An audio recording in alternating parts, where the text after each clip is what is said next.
안녕하세요 여러분. 오늘은 근현대사 8번째 시간으로 독립협회의 활동에 대해서 공부해 보겠습니다. 우리는 지난번에 갑오 을미개혁을 배웠는데요. 갑오 을미개혁은 여러 사회나 정치 면에서 개혁이었지만 일본에 의해 주도된 면에서 한계점이 있었고 고종의 아간파천으로 개혁이 중단되었다고 배웠습니다. 고종이 러시아 공사관에 있게 되자 지긋지긋한 일본의 간섭과 압박에서는 벗어날 수 있었지만 세상에 공짜는 없음 법이었습니다.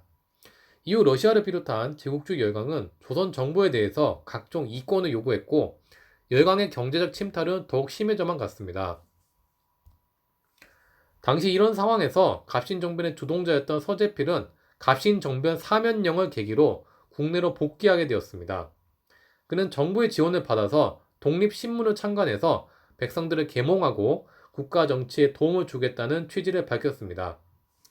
그 이전 조선에서는 정부 주도로 만들어진 한성순보와 한성주보 등의 신문이 있었지만 한자로 되어 있어서 백성들이 읽기에는 한계점이 있었습니다.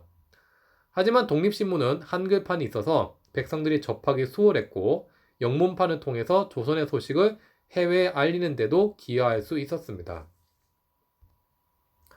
독립신문 발간이 어느 정도 성공을 거두자 서재필을 중심으로 한 개혁 세력은 청과의 4대 관계를 청산하는 작업으로 1897년에는 독립문을 건립하게 됩니다. 그 이전 그곳에는 영웅문이란 것이 있었는데 이는 청나라 사신을 환영하고 청나라 사신에게 은혜를 받는다는 뜻의 문으로 청에 사대하는 성격이 강했던 대문이었습니다. 서재필 등 개혁 세력은 청의 전쟁으로 청이 물러난 틈을 타서 그 자리에 독립문을 세우게 된 것입니다. 또한 이들은 독립협회를 창립했는데 이 독립협회는 기금만 내면 누구나 회원이 될 수 있었기 때문에 관료뿐만 아니고 일반 백성들까지도 회원이 가능했습니다.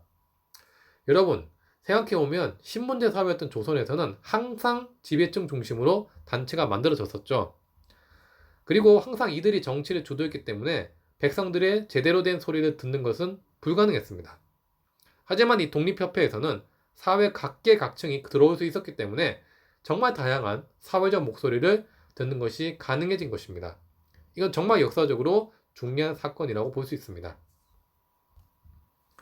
독립협회의 가장 두드러진 활동은 강연회와 토론회였습니다. 처음에는 백성들을 계몽하는 교육적 성격이 강했지만 점차 회원들은 다수의 사람이 정치에 참여할 수 있는 의회 설치나 민권신장 등 각종 정치 사회적 개혁의 목소리를 내기 시작했습니다.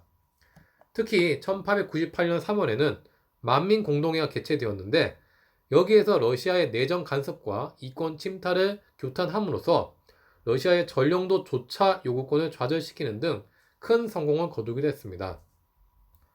자신감을 얻었던 독립협회는 언론, 집회, 출판, 결사의 자유를 보장하는 자유민권운동도 전개했고 의회 설립운동을 적극적으로 추진하기도 했습니다. 특히 이후에는 독립협회에 정부 대신들까지 포함된 관민공동회까지 개최되었는데 당시 조선시대 최하층 신분이었던 백정 박성준이 조선시대 최고위직 관료인 영의정 박정량 앞에서 연설하는 이 모습은 그만큼 시대가 바뀌었음을 나타내는 것이었습니다. 독립협회는 관민공동회에서 헌의 6조를 결의해서 국권수호 민권 보장뿐만 아니라 사실상 의회격인 중추원 관제 개편까지도 고종으로부터 허락을 받았습니다.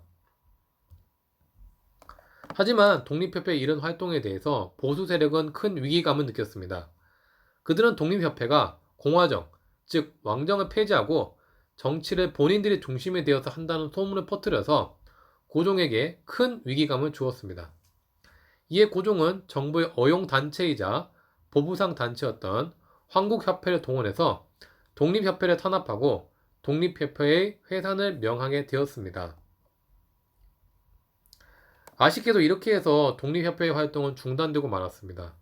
또한 독립협회는 전국으로 확산되지는 못했고 서울의 일부 백성들에게만 영향을 주었다는 점에서는 한계점은 있습니다. 하지만 독립협회의 이런 활동은 잠자던 민중들에게 새로운 민권의식을 불러일으켰고 외세의 경제 침탈을 저지하고 다수의 구성원이 참여할 수 있는 의회 정치를 추진했다는 점에서도 그 의미가 상당하다 볼 수 있습니다. 특히 그림에 보는 바와 같이 매번 모일 때마다 다양한 토론 주제를 내세워서 백성들의 의견을 듣고 이를 수합해서 백성들의 합의된 의견을 도출한 점 등은 100년이라는 시간이 지나고 나서 민주사회를 살아가는 오늘날 우리에게도 많은 시사점을 제공해 준다고 볼 수 있습니다.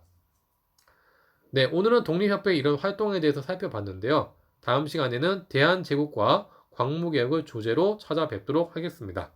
여러분 모두 수고하셨습니다. 감사합니다.